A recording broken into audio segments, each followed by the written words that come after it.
ஸ்ரீமத் பகவத்கீதா அத்தியாயம் 1 அர்ஜுன விஷாத யோகம் ஸ்லோகம் 7 அஸ்மாக்கம் து விசிஷ்டாயே தான் நிபோதத் விஜோதம நாயகா மம சைன்யஸ்ய சஞ்ஞாத்தம் தான் பிரவீமிதே.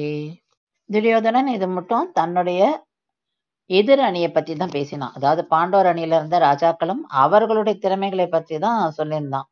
அவன் கலக்கத்திலையும் பதட்டத்திலையும் அதெல்லாம் பேசியிருந்தான். இப்ப தன்னுடைய அணியை பத்தி பேசுறான். தன்னுடைய ஆச்சாரியர் துரோணர்கிட்ட தன்னுடைய அணியிலும் சிறப்பான வீரர்கள் இருக்கிறார்கள் என்று சொல்றான். அதை பத்தி தான் நான் சொல்ல போறேன் ஆச்சாரியரே அப்படின்னு சொல்றான். அப்ப ஆச்சாரியர்கிட்ட இந்த ஸ்லோகத்தை சொல்லும்போது வேதியர் தலைவரே அப்படின்னு சொல்றான். வேதியர் அதாவது இவெல்லாம் விஜோத்தமா அப்படின்ற ஒரு வார்த்தை அதுல வருது. அப்படின்னாக்கா அந்தணர்கள் 2 பிரிவு எடுப்பார்களாம்.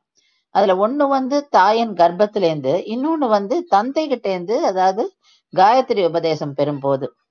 அதனால இத இங்க துரியோதனன் சொல்லும்போது வேதியர் தலைவரே, என்னுடைய சைனத்தியம் பத்தி நீங்க கேளுங்க அப்படின்னா. உங்களுக்கு ஏற்கனவே தெரியும், உங்களுக்கான ஞாபகப்படுத்துறதுக்காக நான் திரும்பவும் அந்த அணியை பத்தி நான் சொல்றேன், அந்த சேனை தலைவர்களை பற்றி உங்களுக்கு திருப்பியும் நான் சொல்றேன், கேளுங்கள் அப்படின்னு சொல்றான்.